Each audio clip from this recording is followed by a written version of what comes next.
Amigo mío, se te perdonan tus pecados.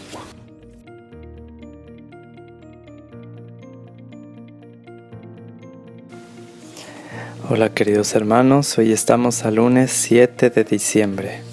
Celebramos a San Ambrosio y vamos a escuchar este evangelio que es de San Lucas, capítulo 5, versículo 17 al 26. Dice así: Del Santo Evangelio según San Lucas. Gloria a ti, Señor. Un día Jesús estaba enseñando y estaban también sentados ahí algunos fariseos y doctores de la ley, venidos de todas las aldeas de Galilea, de Judea y de Jerusalén. El poder del Señor estaba con él para que hiciera curaciones. Llegaron unos hombres que traían en una camilla un paralítico y trataban de entrar para colocarlo delante de él. Pero como no encontraban por dónde meterlo a causa de la muchedumbre, subieron al techo y por entre las tejas lo descolgaron en la camilla y se lo pusieron delante a Jesús. Cuando él vio la fe de aquellos hombres, dijo al paralítico: Amigo mío, se te perdonan tus pecados. Entonces los escribas y fariseos comenzaron a pensar: ¿quién es este individuo que así blasfema? ¿Quién sino solo Dios puede perdonar los pecados? Jesús, conociendo sus pensamientos les replicó: ¿qué están pensando? ¿Qué es más fácil decir: ¿se te perdonan tus pecados? O levántate y anda? Pues para que vean que el Hijo del Hombre tiene poder en la tierra para perdonar los pecados, dijo entonces al paralítico: yo te lo mando, levántate, toma tu camilla y vete a tu casa. El paralítico se levantó inmediatamente en presencia de todos, tomó la camilla donde había estado tendido y se fue a su casa glorificando a Dios. Todos quedaron atónitos y daban gloria a Dios, y llenos de temor decían: hoy hemos visto maravillas. Palabra del Señor. Gloria a ti, Señor Jesús. Muy bien, pues hemos escuchado este evangelio donde vemos a Jesús predicando, enseñando, y aunque no lo dice San Lucas, se encuentra dentro de una casa. Había mucha gente y estaban ahí también los escribas, los fariseos, los doctores de la ley, ¿no? Y sucede algo muy hermoso que es muy conocido, es como muy popular este texto. Descuelgan unos amigos a su amigo por el tejado de una casa y lo ponen frente a Jesucristo. Al verlo Jesús, lo primero que le dice es: amigo, se te perdonan tus pecados. Y eso al ver la fe de aquellos hombres. Entonces, bueno, pienso que podemos pensar en el poder que tiene la intercesión. Desde luego que esto ha sido un milagro en el que el Señor, primero habría que notar que lo primero que hace Jesús es fijarse en el alma del paralítico. En la jerarquía de valores, desde luego que es importante el cuerpo, pero a Dios le interesa más nuestra alma, porque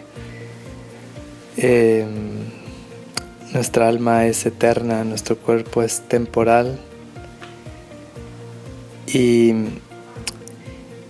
pues del estado de nuestra alma dependerá nuestro destino final, no del estado del cuerpo, porque Dios jamás le dice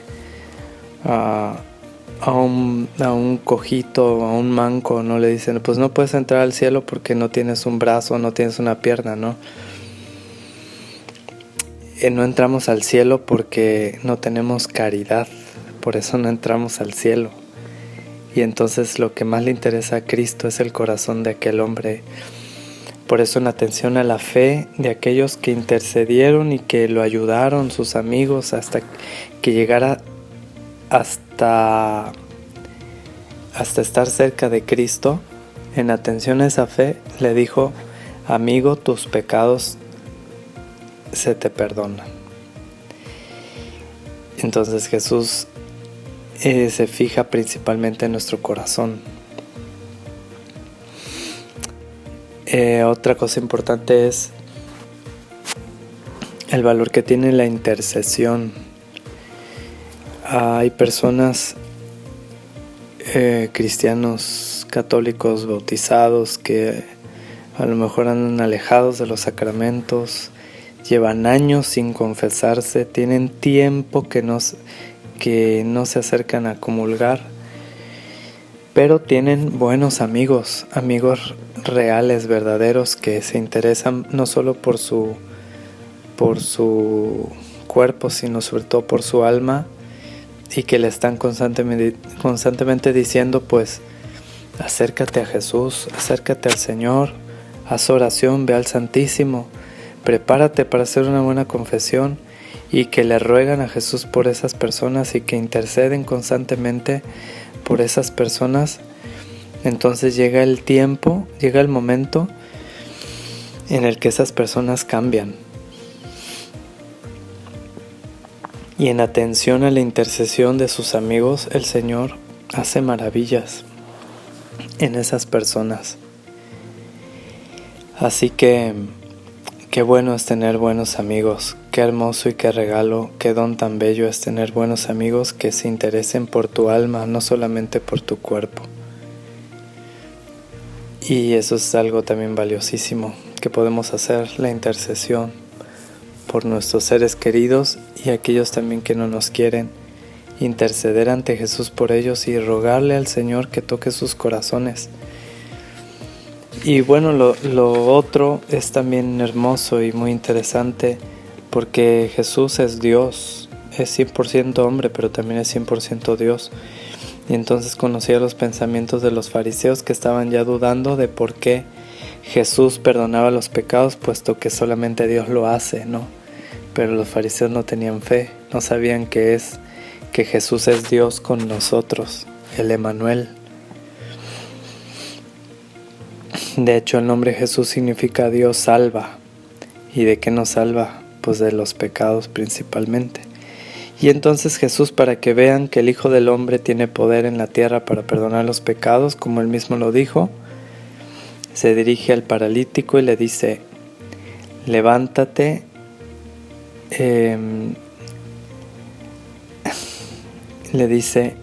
levántate, toma tu camilla y vete a tu casa, yo te lo mando. Y este paralítico lo hizo. Se levantó, tomó su camilla y se fue a su casa glorificando a Dios. Maravilloso. Jesús también tiene poder para sanar el cuerpo, pero le interesa más nuestra alma y nuestro corazón. Así que, pues bueno, eso es por un lado. Tenemos tarea y mucho que interceder.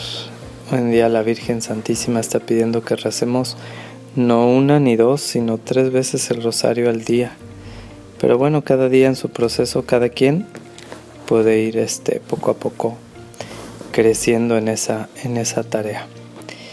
Por último, quisiera decir algo, aunque sea un poquito, acerca de San Ambrosio. Primero, su biografía. Nació en Tréveris el año 340, de una familia romana. Estudió en Roma y comenzó una brillante carrera en Sirmio. El año 374, mientras vivía en Milán, fue inesperadamente elegido obispo de aquella ciudad. O sea, a los 34 años fue elegido obispo. Y fue ordenado el día 7 de diciembre. Cumplió con toda fidelidad su ministerio, ejercitándose principalmente en la caridad para con todos, como verdadero pastor y maestro de sus fieles. protegió con valentía los derechos de la Iglesia. Con sus escritos y con todas sus obras defendió contra los arrianos la fe verdadera. Murió en Sábado Santo el día 4 de abril del 397. Muy hermosa la biografía de San Ambrosio. Pues muy bien bonita la biografía de San Ambrosio. Él fue contemporáneo de San Agustín de Hipona y de Santa Mónica, su mamá. También quisiera leer un poquito nada más una partecita del oficio de lectura del día de hoy, que son de las cartas de San Ambrosio Obispo, que se ve que está como dirigida a algún sacerdote o algunos sacerdotes, quizá precisamente a sus sacerdotes de su diócesis. Y bueno, voy a leer un poquito porque aunque ciertamente va dirigida a los sacerdotes, bueno, pues de alguna forma es siempre nutritiva para los demás miembros de la Iglesia. Leeré un poquito de la primera parte y algún párrafo de casi del final. Dice San Ambrosio, de las cartas de San Ambrosio Obispo, dice: has recibido la carga del sacerdocio. Sentado en la popa de la Iglesia, gobiernas la nave en medio de las olas que la combaten. Mantén firme el timón de la fe, para que las fuertes tormentas de este mundo no te hagan desviar de tu rumbo. El mar es ciertamente grande y dilatado, pero no temas, porque Él la fundó sobre los mares y Él la afianzó sobre los ríos. Pues bien, hermosamente aquí se dirige a nosotros sacerdotes para que no tengamos temor ante este ministerio que es ciertamente muy exigente y que nos pone como cabezas de la Iglesia para ir guiando el rebaño de Cristo en medio de este mar embravecido que es el mundo, que está cada vez más corrupto y el reto es cada vez más fuerte. Son tiempos recios, diría Santa Teresa de Ávila. Los tiempos actuales son tiempos recios, pero pues la Iglesia la Iglesia subsistirá hasta el final. El Señor lo dijo y es protegida por Él. Así que nosotros debemos mantenernos inocentes y firmes y fieles a Él, y de esa forma pues nos aseguramos que el Señor nos cuidará, porque en otra ocasión, no recuerdo cuál de los santos padres lo dijo, pero es que el buen pastor no cuida lobos, sino ovejas. Por eso tenemos que hacernos ovejas mansas y dóciles e inocentes, porque si nos hacemos como los lobos, pues ya el pastor se desentiende de nosotros. Y bueno, pues oren por nosotros sacerdotes para que podamos guiar este barco de la Iglesia, por todos los pastores, sobre todo por el Papa y nuestros obispos, para que guíen lo mejor posible en la barca que es la Iglesia en medio de este mar. Y por último, este otro texto de él mismo que también dice: sean pues tus palabras fluidas, claras y transparentes, de modo que tu predicación infunda suavidad en los oídos de tu pueblo, y con el atractivo de tus palabras lo hagas dúctil. De este modo te seguirá de buen grado a donde lo lleves. Bueno, pues aquí también nos recomienda que nuestra predicación sea lo mejor posible, clara, fluida, transparente, de tal forma que pueda a ustedes nutrirles, ¿no? Y que también de esa forma puedan dejarse guiar dócilmente a donde Cristo los lleve a través de nosotros. Entonces sí, nosotros nos tenemos que preparar, la verdad, lo más que se pueda para poder responder a los tiempos actuales, que son cada vez más exigentes, e iluminarlos con la palabra de Dios, con el magisterio, con la tradición apostólica, para poder conocer el camino. Y pues ánimo, hermanos, ahí oren por nosotros, para que por intercesión de San Ambrosio Obispo y Doctor de la Iglesia, como pastores podamos estar a la altura de los tiempos actuales. Adorado sea Jesucristo. Declaro que todo lo bueno que hay en mí, todo viene de Dios, que todo lo malo que hay en mí, todo viene de mí. Suya es la gloria. Amén.